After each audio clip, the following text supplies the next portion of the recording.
Bien-aimés dans les Seigneurs, soyez bénis abondamment, soyez les bienvenus dans votre émission, très chère émission Jean 3,16 de l'Église Académie Évangélique de Jésus-Christ qui vous présente aujourd'hui votre humble serviteur, l'apôtre Paul Alain Mouzoum qui n'est pas avec nous, mais nous sommes là, le pasteur Caleb Kibonge est déjà là et nous sommes accompagnés avec le pasteur Samson Angwangu qui va nous conduire dans la parole de Dieu aujourd'hui. Mais en attendant qu'on reçoive l'invité du jour, le pasteur Samson, nous allons nous incliner, bien-aimés, comme nous l'avons toujours fait, reconnaître le bienfait de Dieu, reconnaître son amour dans nos vies.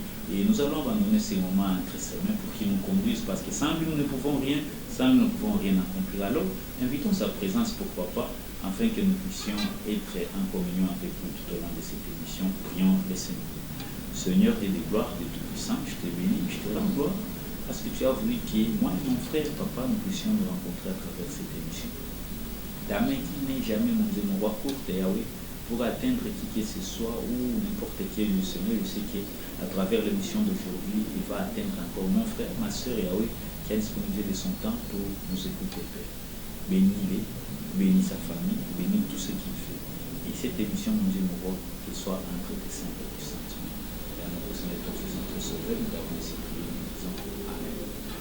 Voilà, bien aimé. Et les Anangoli Kambasonte, parce que tout ça dans mon conzio, il y a Kambagabiso, Toyebi, Ngai Nazali, Lorote, Ozali, Lorote, Soki, Azali, Teyango, Loro, Kelango, Sonite, Websa, Nzambe, Kambabiso, Nzambe, Zalana Biso, parce qu'Azali Nzambe Malam. Bien aimé, Zali, émission Jean 3,16, il y a Église Académie Évangélique de Jésus-Christ.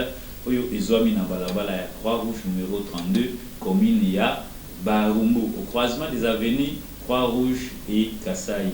Et nous sommes là tous les jours de la semaine. Et bien avant que je ne donne le programme de l'Église Académie Évangélique de Jésus-Christ, je vais me faire cet honneur-là de recevoir l'homme de Dieu, le pasteur Nzunga Bunganga, Papa Samson qui est avec nous, Oyo Nazo Yamba déjà, en d'autres ça est beauté, beauté Moussaïanza. Mbote bonjour, tamba zwalukumu na pesi mbote na bandeko banso bazolanda biso baolanda tolanda émission Jean 3,16 tikete kembo ya Nzambe mapambo ina eso bana bato banso baolanda biso na kosenga na yo moto ozolanda biso toza pete benga bandeko baza zingazinga mpo bate tokolangama motu ya oyo kopesa biso nyonso esengo ya komatana kembo na Nzambe komona ete Nzambe azabi alingi biso mingi. Merci. Merci beaucoup. Là, c'était le pasteur Samson Angwang qu'on m'a appelé Nzunguya Bonganga. Donc, lelo Nzungu Kotoka Bongangi Kobima. Funiko Olongola. Donc, Ponayo bien aimé Nzamba Lingio. C'est-à-dire aux Oyoka et Abenga Kango Biloko ya Mbinguni. Donc, outil directement na lola Ponayo Pona Kokambola Pona Kobisayo. Parce qu'on l'a dit, émission Jean 3,16, il y a Mokolo Alléluia. Bien voilà, l'Église Académie Évangélique de Jésus-Christ. Oui, quand même, un apôtre pour l'Alain Mouzoumi, vous avez remarqué qu'il n'est pas avec nous aujourd'hui parce que Moussala Nzambe est allé belé, Moussika Azali a tout Moussala Nzambe. Et comme Nzambe Linga Kaka, Moussala Naye qui est Liboso, il dispose toujours des serviteurs pour Narosunango, Moussala Nzambe. Pasteur Samson Belo Katina Biso, voilà. Donc, nous avons la Croix-Rouge numéro 32, commune à Barumbu. Nous allons chaque mardi à partir de 15h, 16h, nous allons pour la prière à Mabota Nabiso. À Jérusalem, Bazalakawana pour la Bobonde la Ponatina Mabota.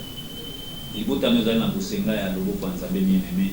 Libota nous allons à Bosenga pour les Nzambe Kotanakati de Konangai. C'est pourquoi nous vous invitons. Téléma, aux allez zinga, tous allez mosika bien aimé, ce transport, mon place aux allez, yaka na balabala Croix-Rouge numéro 32, yaka bonde la ponatina libota na yo, makamuzo le kana libota na yo, oyebi yango, yaka omeka Nzambe oyo, bonde la ponatina libota na yo, chaque mardi, mama na biso bazalaka wana biso nso tozalaka wana mpe kotika mabota na biso Nzambe asala ati ya kimia mobulu ezala te bana bazala mayele makambo ebele eza barealité eza mabota Nzambe epargne biso na yango na monde ya lelo makambo ezali ebele soki tozopesa Nzambe ya biso Nzambe akobatela biso mpe oyo ezali na kati ya mboka Nzambe monguna akobotola te akokota pe te akosala mpe eloko te yango tozoinvite yo mardi okutana wana na mama na biso mama Magi Muzumbi okuta mama Tete Kanza, okutana na mama Anisum, mama Nimumba, mama Sophie, mama Rebecca, mama baza ebele, mama nanga etikete nzambe apambola bino na musala ebele, bozo sala nzambe amona bino apambola bino ya mingi botika musala nzambe te mama Magika Songo, ba vaillante servante de Dieu bazali wana balinga ba musala nzambe te, mama Françoise topesi bino mbote bisika bozoni bolimbatse na musala nzambe nzambe apambola bino. Vous allez soit mercredi à partir à 16h, on a une séance à questions-réponses. Nous allons nous baser à la parole pour mituna ebele se pose à kanakati ya Bible. Tangi ya contradiction moni na ndenge nge contradiction ezali abalobaki wana nzamba maboko pananda kwanza maboko pamba te mikoto balobi loboko wana tuzo imona masumu kata yango eza loboko wapi exercice ezali. Donc nzamba alobaki bozo mona kezo kende biente yaka opposer ba question na yo eza pona bolamu na yo ba confession ebele yaka wana ba musulman bazali to pesa déjà bande kona biso ba de Mohamed banani wana ba yaka mete pour opposer ba question nzamba pambola mingi to bozo na ngolo kola bande kasete soumettre to kalingango nemo mesana koloba. Donc ba musulman ba yaka wana pona ko poser ba question na bango mercredi yaka pe na balabala Croix Rouge numéro 32 commune ya Barumbo eza isika komunga te soki okiti ozana Victoire ozana Kingasani ozana Lembo ozana Matobara Kasai Zango to boulevard Kasai okiti na Kasai Croix Rouge église aliwana komona bakadi ya monene ezaliwana oya osana na biso. Et puis vendredi à partir il y a 15h30 on a des chemins de la vie éternelle Bible oyo moni bien aimé ezali makomi ezali ka makomi ezali awa mais loko tolandela kanzambe eza kozwa mabomba mi oyo eza na kati ya makomi oyo posoki toza kaka boye kotanga makomi oyo na biso na liwa yango moko nde komi elobi la l'écriture mais c'est l'esprit qui vivifie. Donc esengeli toluka mabomba mi ezali na kati ya makomi oyo balobi toute écriture est inspirée de Dieu utile pour enseigner pour corriger yango toyaka po ete toluka inspiration eza na kati ya makomi. Vendredi à partir de 15h30 musala nzambe apôtre pour la muzumbi on a pesi mbote pe na pamboli musala malamu bisiko zali papa na ngai sala musala nzambe ekinde biso ko libate nzambe apambola yo azala ka na chaque vendredi pour nous expliquer biso la pensée de Dieu qui est dans la Bible, cette sagesse cachée qui est dans la Bible. Genèse et Apocalypse azo qui est verset par verset qui te aussi ça on a yoka nzambe tozana na leçon première aux ali création du monde. Donc c'est-à-dire autant la Genèse micro autant la penza Genèse 1:1 au commencement Dieu créa les cieux et la terre et l'ingoloba ni yoyo kinini yoki lola likolo lola oyo zomona na miso to oyo eza selon pensée nzambe nzambe si aloba na biso que ces pensées ne sont pas nos pensées et ces voix ne sont pas nos voix. Tango azoloba lola ya azoloba ni tango azoloba mokili azoloba nini ya kokososo. Donc nous vous invitons déjà ce vendredi à partir de 15h30 sur Croix Rouge numéro 32 commune de Barumbo. Voilà, tels sont nos programmes. À part les samedis à 15h, vous en avez intercession, ciel ouvert, Yakobo Nzambe. Et nous clôturons notre semaine les dimanches de 7h30 à 10h30. Nous allons à la Croix Rouge, on a au commissaire Nzambe na biso, tout tibo na kite na biso pour le kite toko Nzambe pas mourir pénaï, la basumi pénaï. Après dimanche, on va participer na kite na biso pour être Nzambe ayeba na kokokisa oezali volonté na na bomo na yo. Voilà bien aimé, on a des ali programme na biso ya mukolo nyon ya mikolo nyonso je voulais dire Nzambe apambola ce que quaterre na. Moi je crois que côté les mains sima pour la maté à oyo on va Nzambe akomisa biso lelo apôtre plutôt pasteur Samson Amwa Zungu ya Mbokamba oyo topesi na papa vous entretenir biso na thème Nzambe azwalukumu toko meka programme qui est pour la fête des noces. La fête des noces. Ouais. Voilà. Yamonde Nzambe alingi tomeka ko partager na baninga mikati na kolo na kola lelo pamba te mingi nalandaki mosali ya Nzambe akotalelaki awa amekali kodevelope na ntina etali mariage e lelonga na ye soko nameka kodevelope ntina etali fête de noce po lelo makambo oyo tozovivre na kati na mboka na biso na ntina etali maloba ya Nzambe esengeli biso bana na Nzambe ngonga ekoki oyo tokoki kotambola eso na kati ya molili te esengeli biso nyonso tokota na kati na lumière mpona kocomprendre liloba ya nzambe kocomprendre baécriture po ete lobi kuna nzambe awanga na biso te po alobi na peuple mais il faut de connaissance yango wana tokolobela fête de noces soki tokei na mokanda ya Matthieu 22 tangeli biso na verset 2 à 3 wana nde tomeka kotambola Matthieu 22 2 à 3 en texte, parabole des noces. Parabole des noces. Parabole des noces. Okay. Jésus prenant la parole, leur parla de nouveau en parabole et il dit.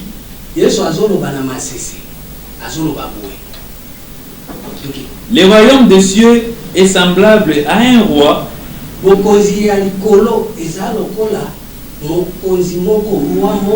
qui fit des noces pour son fils.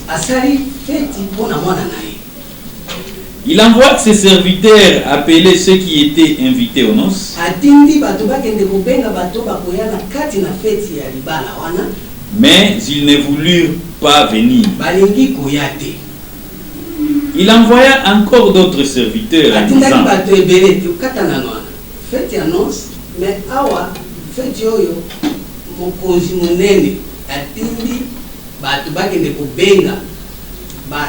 invité baya na fête baboy koya mokonzi munene roi or ba fête yo to mona kawa ata mtanzania ata mokonzi desi ba bengi bato bayaka na bango amen so woni fête salemi ata na selemba bato azokende mais o ya roi bengi bato pona tine tali fête na ye pona mwana na ye bato baboy koya fête ya roi vraiment bato baboya tanga na mkanda ya Jean 2, dans le premier verset.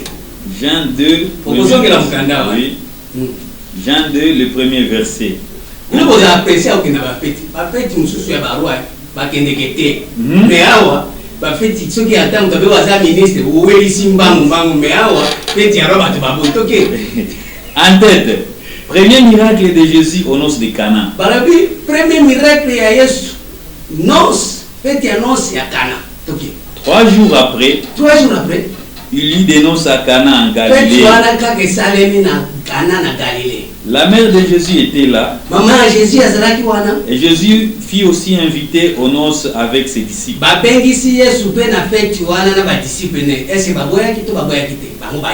Amen.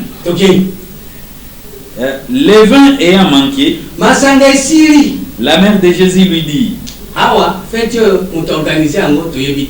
mais au kuna balobi Rwanda asali feti pona mwana na mais oyo feti yo babengi Jésus babengi mama na babengi ba disciple babi masangesi nani organisa ki feti yo po oyo babengi Jésus aye mama na aye mais feti ya roi batu baboye koya tozonga na mkanda ya Matthieu 22 tala sio na verset 8 8e verset Matthieu 22 alors il dit à ses disciples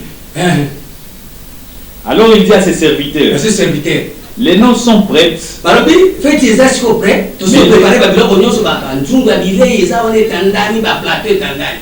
Mais les conviés n'en étaient pas dignes.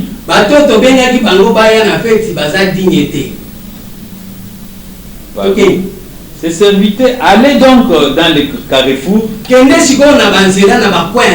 et appelaient aux noces tout ce que vous trouverez. Bon, faites ya roi. Baye ko benga batu nyoso bazana ba coin ba fazer ba chege bo benga bango toke. Ces serviteurs allèrent dans les chemins, rassemblèrent tout ce qu'ils trouvèrent. Méchant et bon. Et la salle des noces fut pleine de convives.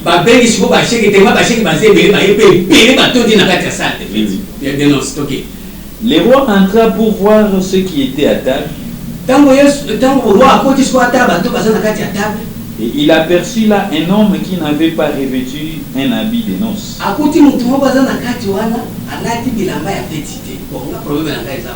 Bato bakendeki kobenga bango na feti wana baye na feti bango te bazadi ou bien oyo aye wana azana bilamba te yende azadi bo siko bayaki wana ye bana no kutika mtu na nzela asukoli te azoteka biloko na yo bemili yaka na feti ayepe siko na minicho dana azosenga na utuna nzambe est-ce bato bokiko ya na feti bato ya nzela po mtu ya nzela se préparer te aye na eka yango na comprendre que fête ya Nzambe eza ya roi eza malamu koleka fête ya bato mususu fête ya bato mususu bato bayaka na bango ba Yesu bayaka ba mama Yesu bayaka ba disciple bayaka mais fête ya roi bayaka te pourquoi puisque eza na condition des années na 1 Corinthiens 7 verset pendant on a verset 24 1 Corinthiens 7 24 7 24 verset que chacun frère demeure devant Dieu dans l'état où il était lorsqu'il a été appelé. Mutu na mutu aya na lolenge oyo babengeli soki bakutaki ozana zela na coin babengi oyaka na fête ya roi yaka ndenge wana makambo ya changer bilamba ezate makambo okende ona kena bongama ezate puisque yango eza fête ya roi yango ekosenga ke tango zoya ko changer bilamba te bakuta yo kaka na eta wana tango roi azokota akuta yo kaka na eta wana yango tolobibo soki omoni mutu azoya na fête ya bongami wana fête wana ifo kotala ngo malamu nani invité bato wana po mutu wana bongami akoya a changer na aye na eta oyo bakutelaki ye nango te bakuti azalaki bizarre mais nzokande na kati ya fête ya roi alobi bokende kobengelanga bato na nzela ti na nzela ntango oye yakaka na eta wana soki ozalaki momeli bandi bakutaki na kopo na ya bandi yakaka na bandi soki ozalaki mutu oyo olati jipe ya mokuse yaka na jipe ya mokuse eza teke o ndenge eza fête ya mokonzi jipe ya mokuse ekosala te jipe ya mokuse ekota te kotaka na po eza fête ya roi yango wana ndeko na ngai makambo eza makambo ya motuya kati na biso babandimi pour lelo bato ebele bazosala bokorespecte maloba oyo te zonga nao na verset 17 Matthieu 22 verset 17 17e verset Matthieu 22 dis-nous donc ce qui t'ensemble est-il permis ou non de payer les tribus? Matthieu 22 verset 17 oui Matthieu 22 17e verset non pardon 1 Corinthiens 7 verset 17 pardon 1 Corinthiens 7 17e verset seulement que chacun marche selon la part que le Seigneur lui a faite. Mutu na mutu atambola ka lolenge Nzambe asala ye soki Nzambe asalaki yo okubakuto na balabala ozosala musala moko elongo wante tambola ka ndengo wana toke selon l'appel qu'il a reçu de Dieu. Tango Nzambe abengi yo yaka ka lolenge wana na babengi yaka ka lolenge wana toke c'est ainsi que je leur donne dans toutes les églises. Na ndengo ande ngai Nzambe nazosenga na kati église ko zala teke o oye na fête eza fête ya mokonzi o chanja ka babilamba bakuto ne lamba sanki yaka ne lamba sanki bakuto za momeli bang yaka ndeko zo yaka na bangi na yo. Mais malheureusement les lois bato na kati na église balingi te bato bayaka na bilamba ya salite te balingi bato soki baye bazo contrôler na kati awa bato ba awa esengeli bongo te sala wapi na kati na église bon soko kuti mutu azomela bangi na ye babengeli wana ndeko dimela Yesu tikaya na bangi na ye na kati na église ademeleka na eta wana kopekisa ete kende na tikala no bangi ndeko ta na église bongo te pour confirmer makambo atokeli na Apocalypse 22 verset 11 Apocalypse 22 11e verset nous lisons au nom du Seigneur Jésus-Christ que celui qui est injuste soit encore injuste que celui qui est souillé se souille encore et que les justes pratiquent encore la justice et que celui qui est saint se sanctifie encore.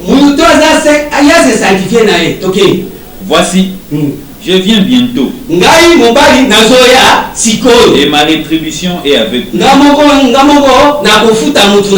pour rendre à chacun selon ce qui est son œuvre.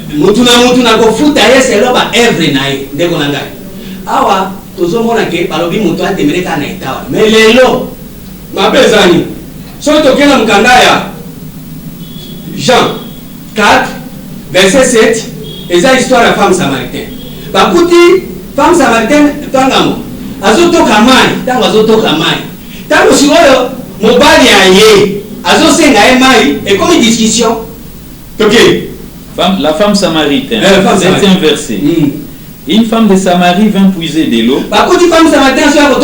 Jésus lui dit donne-moi à boire.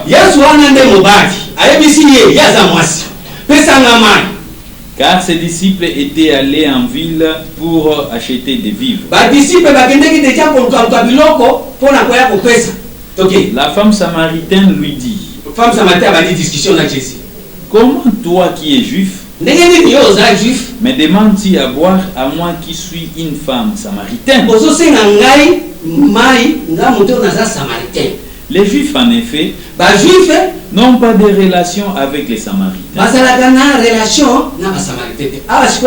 Jésus aye kwete akutana na mwasi oyo aza kotoka mai po bato ebele baza lelo awa soko ke na chaque église bakende kotoka mai nini Jésus abinga moko na zali ziba ya bomo Bible mutu nyonso aza nango ngai nde pasteur ngai nde évêque ngai nde nani otoka mai to boite sikoyo tala discussion oyo Jésus aye kokuta mwasi oyo olie akuta ye na eta oyo abengelaki me akuti déjà azotoka mai soka nde tango azotoka mai il fallait azela Yesu nde apesa ye mai mais ye déjà asatokaki na ye bamai or tango mutu déjà azotoka bamai mayo kuta ye na eta oyo babengelaki eza te puisque à ce moment là mai oyo ye atokaki wana ekobanda kocomplike yango moni discussion ekomi entre Jésus na mwasi or mwasi tokotangi na bible bi femme soyez soumise or mwasi oyo azala soumise azali soumise te pourquoi parce que Jésus a coupé déjà dans les boules.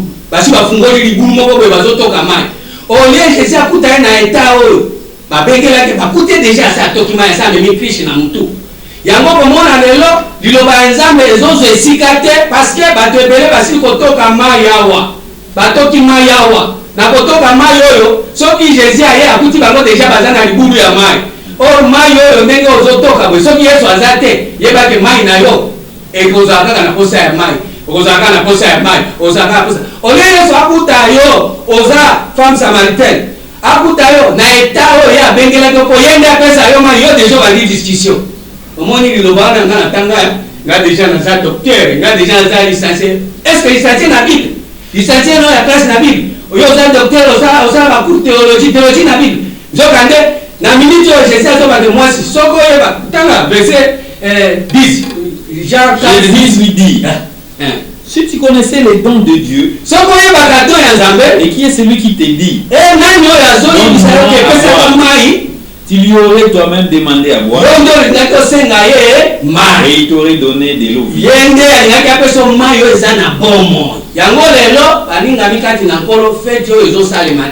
Fête annonce et ça m'a raté. Pourquoi? Parce que bakuti bato basengeli kosenga Jésus mai bakuti bango déjà na mai na bango. Yango kokuta lelo na ba église ozote ya mutu boye. Moi comprendre eza sous pourquoi? Parce que bato basi bakoti na mai bakoti na libulu. Soko tangi libulu wana balobi libulu batikela biso te puis batata na biso Jacob. Bato bamela banyama bamela. Mais na source ya Jésus ba nyama bamela raté. Et c'est lui bato nde bamela parce que nyama ye akoluka mai wa na men po mai ya men ndezali eza ya banyama puisque nyama musala ndezali mukanda ya ezali 57 verset 20. Pourquoi lelo église tozolo bake toza koyamba Yesu nde mobali ya solo esengeli toyamba mais tokotala boye mutu ata moko te Jésus azokutena eta oyo babengelaki bakuti déjà bato nyonso basi babebi puisque ndenge toza boye biso nyonso ezengeli tokutana na Yesu ndenge tosi tobebi na bamai mutu na mutu aza na mai na ye o ngande boye ngande ekise boye ngande kingati boye ngande sikola minute Yesu azotala boye mwasi soko yeba mutu azobenga yo toyenga kosenga mai puisque akuti déjà compliqué na vie ya bato c'est pour cela lelo réaction ya lilobeso kokosala te puisque bato batondisami na bamai ya masiba bamai ya bamakulu toke. Mais les méchants sont comme la mer agitée, qui ne peut se calmer.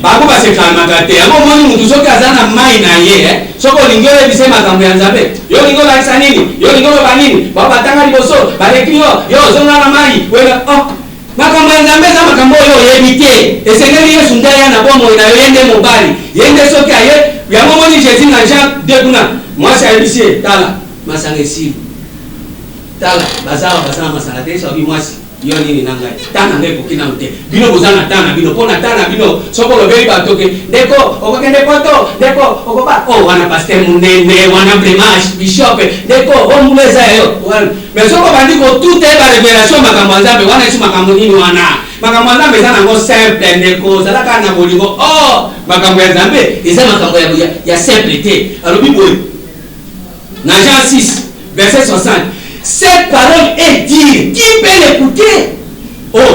Ce qui est simple. Jean 6 60e verset. Confession de Pierre. Plusieurs de ses disciples, après l'avoir entendu, disent cette parole est dure. Qui peut l'écouter? Bon, mais Bible, obandi na kaka lelo oyebi pe yango pe oyebi yango eza nango simple non lo banza mbeza bongo te na minito nazo yebisa yo Yesu azotala yo muto azotala ngaya akokuta yo na itawo ya bengela kyote yango esengeli ozala kaka koka tango ozoyeba Nzambe yeba ke na yebi kotambola te na yebi koloba makambo Nzambe te na yebi Nzambe te Nzambe alingi akuta na itawo wana tango yo ozo changer okomi déjà ngande na sala ka prophétie ngande na sala ka miracle mais ilobo yebite yeba ki Yesu azoya akuti yo déjà ozo kwa femme samaritaine osotoka ba mai na yo ozo compliquer bi réalité za biso na binote pour yo déjà ozo banda ko chasser ba démon sans protège ici azala mais akuti yo akuna oza déjà na mai oyebi nini makamba ko chasser ba démon ko titika ba moto so ba tunyo moto ana ndiko bani to baka moto ana kasi expliquer ngai ndiko bani na to saka moto on ka to baka moto oyebi yango fete oyebi yango te na minute de Jésus dit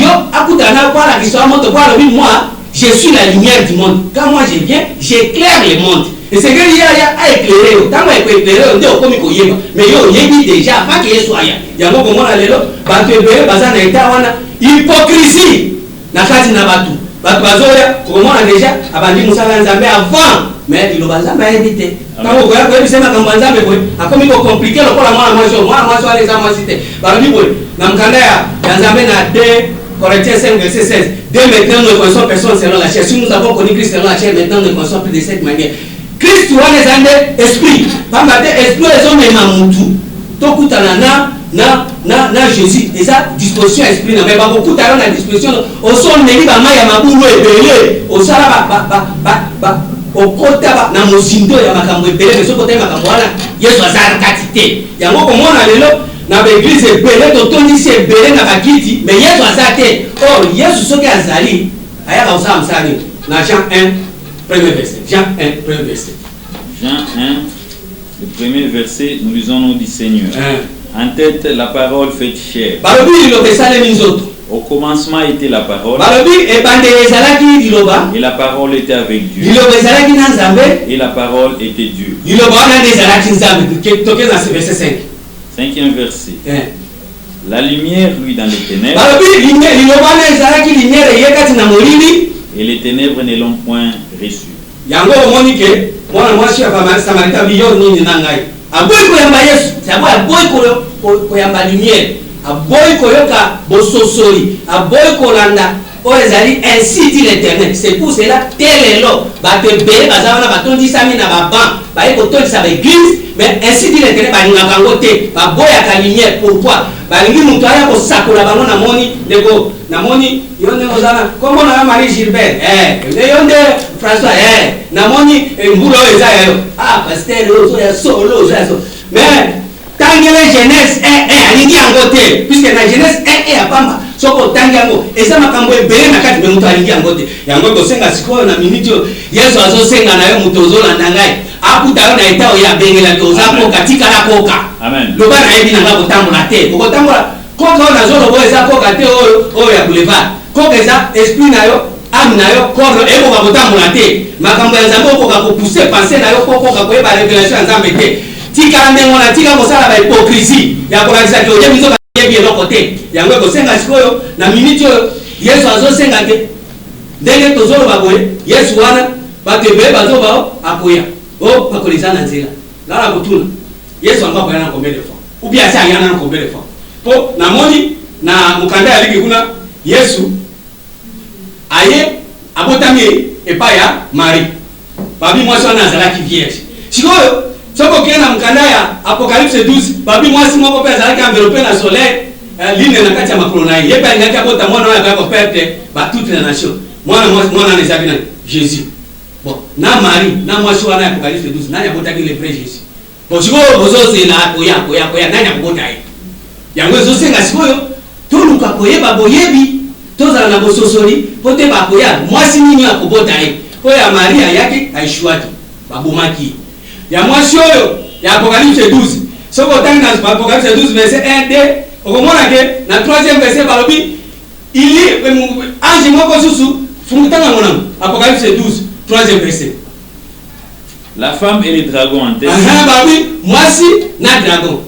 Un autre signe parie encore dans les ciels. Moisi wana premièrement zaki na mwana na ina kati na libumu zaki na posi ya kobota. Mbala moko dragon abimi na ciel.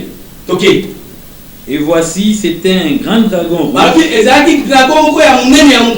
Ayant 7 têtes.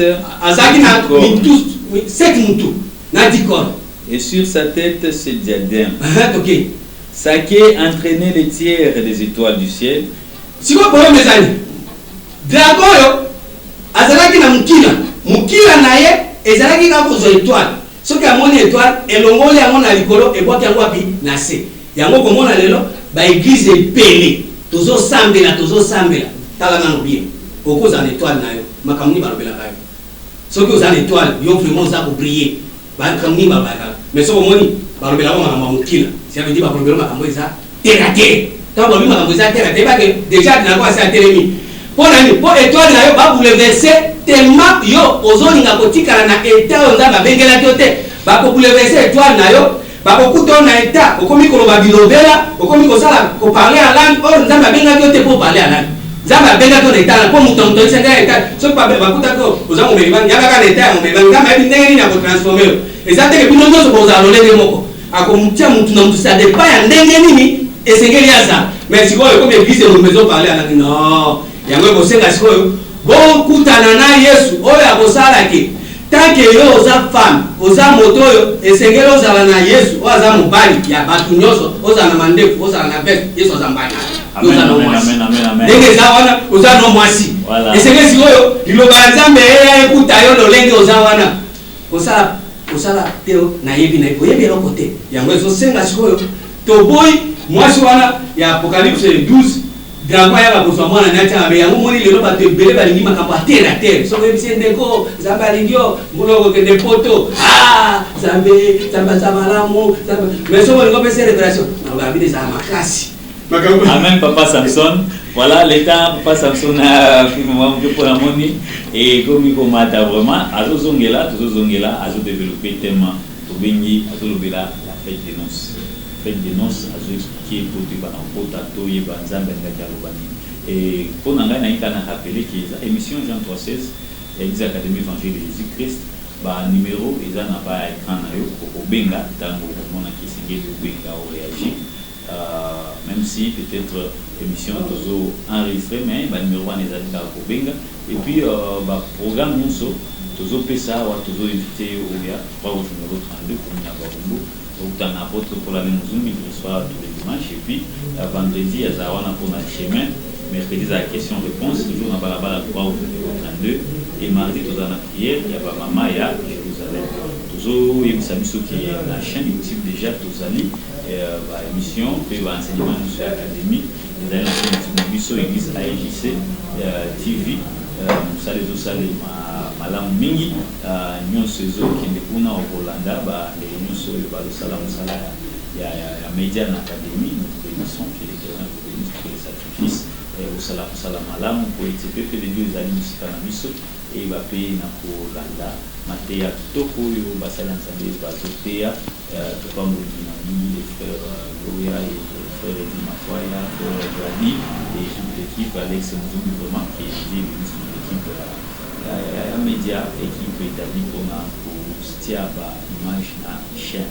Voilà, ezali émission Jean 316 bien aimé, ça été Nzambe à Bambola ya mingi landa émission oyo réagir si tu le veux na ba émission ba numéro ezali na ba écran ezali na apôtre pas l'apôtre pour la Muzumbi, je suis habitué à l'apôtre pour la Muzumbi, comprenez bien, je suis avec le pasteur Samson Amangudi Muzumbi ya Bokanga oyo azo de la biso makabutali la fête des noces azo loba awa poser une question qui bato yo ba invita qui na fête bato ba invita qui na fête ba qui na bango te et comme appel lisusu bato ba invité o ba ki kozwa kana balabala bo et comme lisusu bata la bilamba balati walati lamba bango te balongo le libanda pas Samson expliquez-nous Nzambe azwa lokumu lolenge tozolo baboye soko kena mukanda ya Apocalypse 19 obandika na verset 7 Apocalypse 19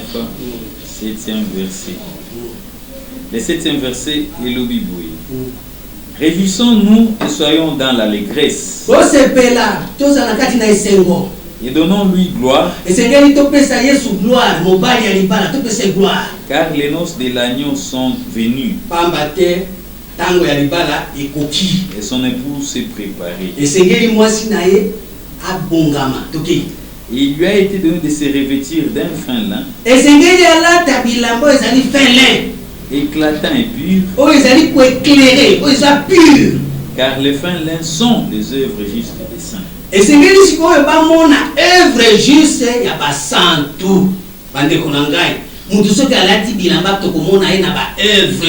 Œuvre juste ya basantu pamba te ya ngonde esengeli mutu soki alati bilamba tokomona mais lelo na baeglise na biso tozoloba ke tokoti na kati na feti toyebi Yesu toyambi Yesu mais tala bizaleli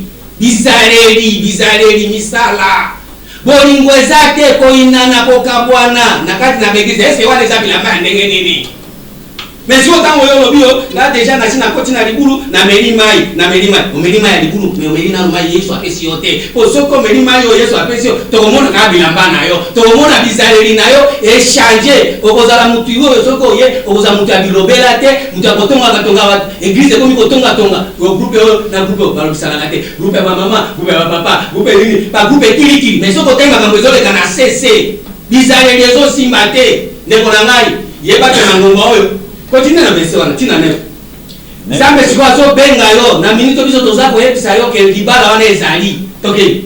Et l'ange me dit écrit heureux ceux qui sont appelés au festin des noces. Et il me dit ces paroles sont les véritables paroles de Dieu.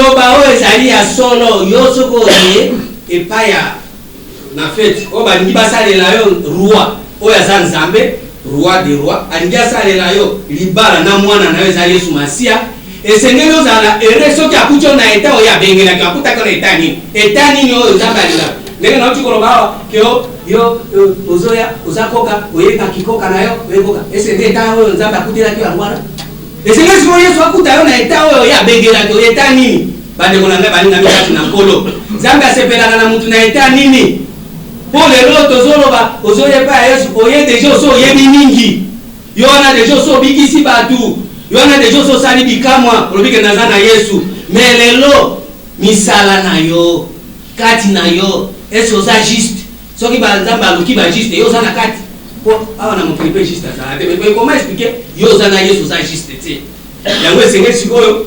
To luka, to zela, to kokisa pose nzambe. To bala mwana na ye o ezali Yesu o ezali lumière o ezali pole pona koya kongekisa bomo na biso de façon que to beta tolo te que toza na Yesu zoka nde toza libanda ya feti puisque soki otali na verset na balobi ke mosala nzambe akota na verset balobi ke oto bakutaki azaki na teni ya feti te babimisaki libanda soki libanda yo bolongi na kati na Yesu libanda na Yesu bomo ezali te libanda na Yesu za kufa libanda na Yesu ezali sans Jésus loko ezate jo batindi ki libanda c'est-à-dire bano sala makambo ya buzoba tango zo sala makambo ya buzoba okomi koza sikoyo animé na mauvais esprit venant de l'Éternel parce que ozali libanda ya Yesu okobanda kosala makambo ya zo sepelisa yo mais zo sepelisa Nzambe te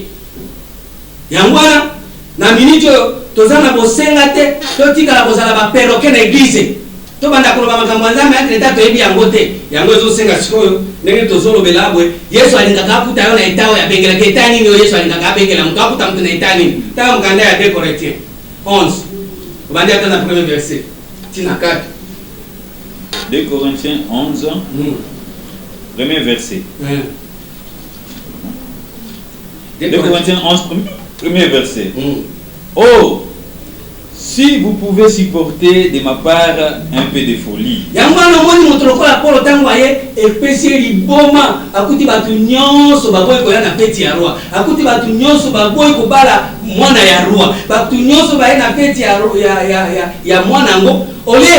Bakuta bango na eta oyo babengela ki bango bakuti bango déjà basi ba changer bakoma ba prophète bakoma ba bishop bakoma ba pikudi bakomi ko pikola milimo bakomi ko nyata ba mama ko bimisa bato ba biloko na libumu. Oh siko Paul et pesi liboma biso ko ko supporter liboma na ngai tokei. Mais vous me supportez. Et c'est que vous supportez comme que car je suis jaloux de vous. Nazana jalousie na bino. Une jalousie de Dieu. Jalousie za na kati na ngai eza ya bino na bino eza jalousie ya mokilité. Parce que je vous ai fiancé à un seul époux. Na ye kwete na sangisa bino kana mobali bo moko na ngibo za ba mibale bete meso ko tangi na mkanda ya Jacques 4 kuna balobi mwasi wana tango Jésus atunaki kendo bengela nga ba mibale na babina ana nga mobali te bia bitu Jésus bi lokuta. Mardo bine wana uzalaki na bamibali mitano même oyo azaki boso nayo azape ya yote, c'est-à-dire azalaki avant que Jésus aya na bomo naye azalaki déjà sa tambo na bamibali mitano babulungisi makanisi na libulu ya mayo azalaki kotoka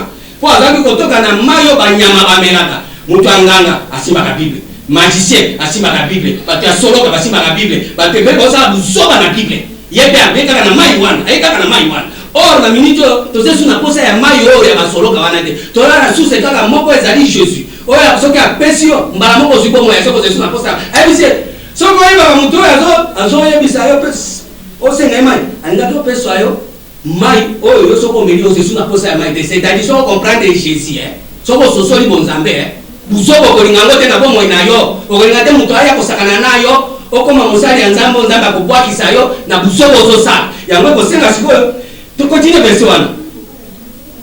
Vous vous présentez à Christ comme une vierge pure. Ah, c'est-à-dire, état ce qui mobali alingaya akutayo esengeli akuta oza vierge.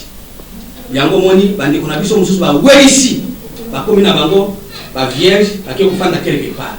Oh, virginité bazolo boyo eza ya état d'âme ya mutu, état d'esprit ya mutu. Zala vierge yebake na ina ngai lokote. Na ina mama nzambe na ye na za musumuki na be na za musumuki na lokote na lokote siko Jésus lengo ye ngengisa bongo na ngai na lingina sosola kwete soki ozola na nzambe ozo sosola te yeba ko landi nzambe te puisque nzambe za lumière c'est-à-dire donc c'est clair et loko eza ko sosola mutuke déjà que na komi na dimension mususu par rapport na bato bayebite mais yo muto ozola ko za na nzambe na bato basambela ngate ozama ele ndenge bo moko so balobi Yesu azwaki bateme na mai okimi mango na njiri bato be basambela ngate bakepe na njiri misima be bika mai eza mai catholique mai kimbangisi mai bino nyonso bokoba ka mai bokoluka mai te potango Jésus azobisa yeke muto bozo mona yo soko yebaka ngati ongosenga nga mai Jésus azotambola na batondi ya mai na mutu siko tango yo ozokende kozwa mai bateme na mai ya njiri siko mai ya Jésus okozwa mukolo nini kokota na kati ya mai ya Jésus. Bon siko mai ya Jésus ezalaka yango moni ke lelo bato bazobotama ebele na kati ya mai ya njiri masumu ezosila te mutu asi azwi bateme ako mutu ya sika moyibo ezosila te. Or soko oza baptise makambo nyonso ekomi ya sika bon vi ya sika mais tokotala boye oke na mai ozokeka ndako na yo ya kala banzungu na yo ya kala eloko atango ya sika eza te yango fo kososola nde wana Jésus aza na posa akuta yo oza vierge puisque tango oza vierge oreconnaître que na bina ngai eloko te à ce moment là okondima lumière mais soki oyebi mingi yebaki okolinga no lumière te puisque ozotambola mpe lumière oyo oza nango nga na ososolisa yo eza lumière balumière ekeseni toza na étoile toza na lune toza na soleil toza na babougie toza na lampe banyonso eza lumière mais ezopesa lumière ndenge moko te. Jésus aza lumière ya Jésus eza Genèse 1 verset 5 à 6 soki aye tanga ngona Genèse 1 verset 3 Genèse 1 verset 3 à 5 pamba te yo okolo baoza na lumière c'est bon banganga pe bazosala pe makambo na bango bato ya soloka osala moni mpe asali pe esalemi aza pe na lumière na angengisami kote wana mais oyo ya Jésus eza lumière otoke. Dieu dit que la lumière soit Yesu nzambe azoloba ke la lumière ezala et la lumière fut et lumière wana ezali Dieu vit que la lumière était bonne. Et Dieu sépara la lumière d'avec les ténèbres. Ah, Balobi Nzambe a séparé lumière na ténèbres. Mais yo depuis aux gens Jésus toujours moyibi kaka yo. Lokuta na téléphone moyibi. Nazana njiri, ozana njiri batala ozana selimba. Zoka ndé téléphone ezola kisayo par rapport na ndenge ba connexion ezosama likolo. Tant que ozolo ba lokuta eba kozala kati ya ténèbres, séparation ezosala maté. Lokuta epele comme na téléphone. Ozo kosa ta place à kokosate. Ndio sona ko bakake na sina yambi Jésus na sana lumière. Non, yango ezo senga siko na minute yo bande konanga balinga mikati na nkolo. Toti kala na kati ya ténèbres te. Il faut séparation salema. Nzambe azo ba relation ezate entre lumière na ténèbres. Yo zaka ténèbres okena ndako na yo. Omoni mama kulutu ba bokilo bangoni ba menanga ba problème yo moko na kati na yo za na ténèbres non puisque ozoko ka ko se séparer na mabete le no mabe zo zwa yo ebele puisque yo moko na kati na yo ozo osala malam osala pe mabe bon bonzambe ça jaji azoba na ti mabe na malam boso na abi pona malam mais si yo ko na kani nyoso mi bali à ce moment ozo séparer l'autre côté c'est pour cela na ndenge tozolo baboye Zambé a Sundayo, à travers l'émission Jean 3,16. Dieu a tant aimé le monde, il a envoyé son fils. Il n'a pas envoyé son fils pour rien. Il a envoyé son fils afin que le monde soit sauvé. Il a Zambé, il a pu être sauvé. Autant que il aux gens qui ont 5, les autres qui ont autres côtés. Ngai na stabla na l'église na 100% na l'église au tikia po awa libale zo mina nte okekoto nyoso nozo kaka bato ba jira ka esprit na yo ba mibali na yo wana okotala ope olembi ozo sambe esute biso ozo kutana mobali moko te oyo satisfaire ba kosa na yo pe ba ko satisfaire yo te ko bazaka incapable la mibali wana taki ozolanda olandi kisi otangisi na yo lokoyo osandiki na magie osangisi na mutema mabe biloko nyoso sana ozo solution te l'essentiel Yesu aya na bomo ina Yesu ana pe eza Yesu abotami na Maria te. Po ya Maria babu makai. Yesu ana eza pe Yesu ya Apocalypse 12 te. Po ya 12 babu makai. Mais Yesu ngala kola kisayo eza Yesu ya Jacques. Jacques tabia biso. Jacques 1 verset bandata na 17. Jacques 1 du 7e verset, nous lisons au nom du Seigneur Jésus-Christ en tête, mettre en pratique la parole de Dieu. Toute grâce excellente, et tout don parfait, descend d'en haut, du Père des lumières, chez lesquels il n'y a ni changement ni ombre de variation. Il y a soir, il y a matin. Nasalima B, Nasalima Lam, Nasaka Mwanazam. Ils ont un changement, ils ont l'application. Ils ont si Genèse 1, verset 5, il appela la lumière jour. Tant qu'on a vu la lumière jour, et si Luan. Avec un jour, et c'est surtout Boudoute. Parce que toi, nous avons un jour, à ça, la misale un jour. Tu vois, alors, lumière, et c'est surtout une variation. Il y a soir et matin. Yomoko Kindumba Yokaka. Yomoko c'est Christ Yokaka. Yomoko de maman Mkambi, maman régionnaire. Yomoko Pendoki. Yomoko papa pasteur. Yomoko Mtema Mabé. Non! Et ça a raté. Il faut lumière, non? On gagne partout. Total, Yoko et maman, nous se sont priés. Continuez. Il nous a engendré selon sa volonté. Ah, parce que a boti biso selon volonté na ye ya biso te. Pour la volonté na biso ezam te mama pe. Olinga baninga bazanga yo zwa ka yo kaka yo moko. A boti biso selon la volonté na ye par la parole de vérité. A boti biso na liloba ya bo solo bo sosolia bo sembo parole ya vérité yo botama na parole nini. Botama na parole na sese. Botama na parole ya momoni Jésus kanga yo kikanda na Jean Bekuna na verset 14 okiti akoti abeti fimo na église abeta ke fimo na beta ki na beta fimo na église na bino bomwe na bino webi lo côté ozola misake boye biso bande boye bité ya momoni malobo e ko so ayo e so passe parce que ozo se sentir que ndoka ndema na sala ke za bozo ça fimo ya Yesu ezate ke Yesu akobela biko non non biloba ezo tuta yo poete oyebi lo côté mais obi beti ke tolo ke na za na Yesu ya momoni lelo tozo senga nzambe asunga ba congolais asunga ba chrétien fimo Yesu ayo eza mabete e ko changer yo. Voilà. Gloire à Jésus, c'est la parole du Seigneur bien-aimé. C'est très sérieux, c'est très profond, parce que Moussa Nzambe, il a pris son temps pour expliquer que makanisi Nzambe zali makanisi na yo te. Otika osala o ezali makanisi na yo, mais ça la makasi ozonga na makanisi ya Nzambe. En réalité nenga lobi wana abeti fimbo c'est-à-dire il azo interpellé yo mtoyo olongwa boya koluka volonté ya Nzambe oyo ezali na kati ya makomi ndenge na lobaki d'entrée de jeu na introduction émission oyo na lobaki awa eza makanisi ya Nzambe nde mais makanisi ya Nzambe wana eza ya kobombama na makomi mondenge akei na fête de noces yo na maile na okata mona la fête de noces omoni mwasi alati voile omoni mobali donc c'est-à-dire babalanaki ezaki mariage nzokande ezaki nango ya ndenge wana te bien aimé donc c'est-à-dire il faut tout le révélation malheureusement révélation bolinga boyamba moté bolinga boyamba ya moté nde problème musala ya Nzambe ya mwana ata alobi azo bazo pesa révélation qui est dit moi nazo pesa moté oh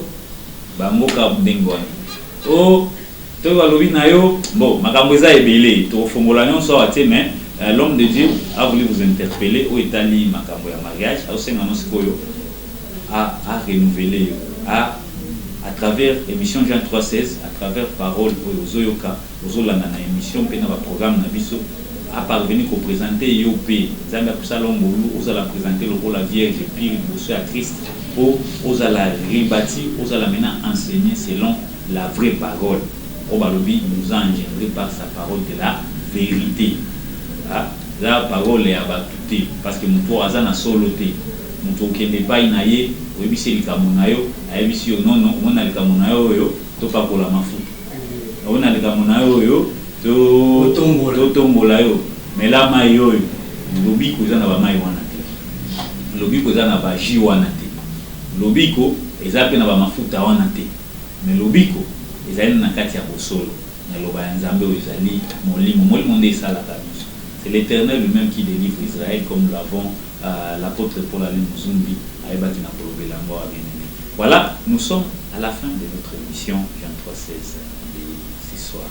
Donc Nzambe apambola yo bisika nyonso landaki biso oza na Ngoma wana Lubumbashi oza na Maindombe oza na voilà, katako kombe place nyonso toyebi Nicolo yo Horizon 33 azokoma bisika nyonso dans le monde. Vous êtes au Canada, vous êtes en France, vous êtes en Asie, vous êtes aux États-Unis d'Amérique. En tout cas, soyez bénis par l'émission Jean 3:16 qui a été présentée par le pasteur Samson Angwangu et puis le pasteur Caleb que je suis Nzambe apambola bino bisika nyonso bozami kolanda biso lisusu mokolo jeudi à partir à 16h na RDC 16h tokozala lisusu na plateau ya Horizon 33 pour la mission Jean 3:16 et mardi aussi à 16h toujours na sotaki mardi c'est-à-dire mardi et jeudi toujours à 16h et dimanche à 12h exceptionnellement aujourd'hui parce qu'il y a eu des soucis techniques yango kozolanda biso en rediffusion. C'était une émission rien enregistrée parce que bandeko na biso ya technique ils ont connu un problème de mon Patrick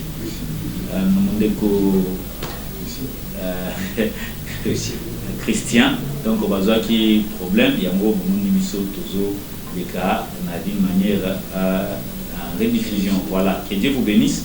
J'étais accompagné de l'homme de Dieu, le pasteur Samson. Je tiens à vous rappeler que c'est l'émission Jean 3:16 de l'église académie évangélique de Jésus-Christ.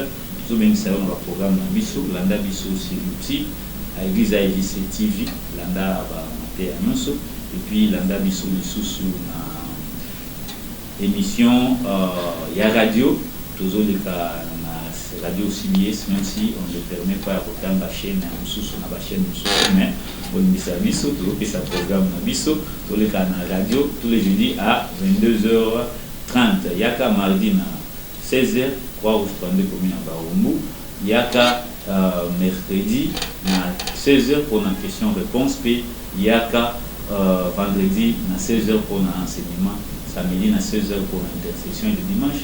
Nous allons clôturer notre semaine de 7h à 10h30, toujours sur Croix-Rouge numéro 32. Voilà un peu de mots, ce qui est le programme de l'Académie évangélique. C'est invité déjà pour le mois prochain, du 2 au 8, pour la semaine. Il y a ma bonne vidéo, tout ça, chaque fin du mois. Tout à clôturer le cas qui semaine, on a les 10, les acquis qui sont au Makassi. nzambe abikisaki bana na ye ebele bazwaki mbema na bango bienvenu.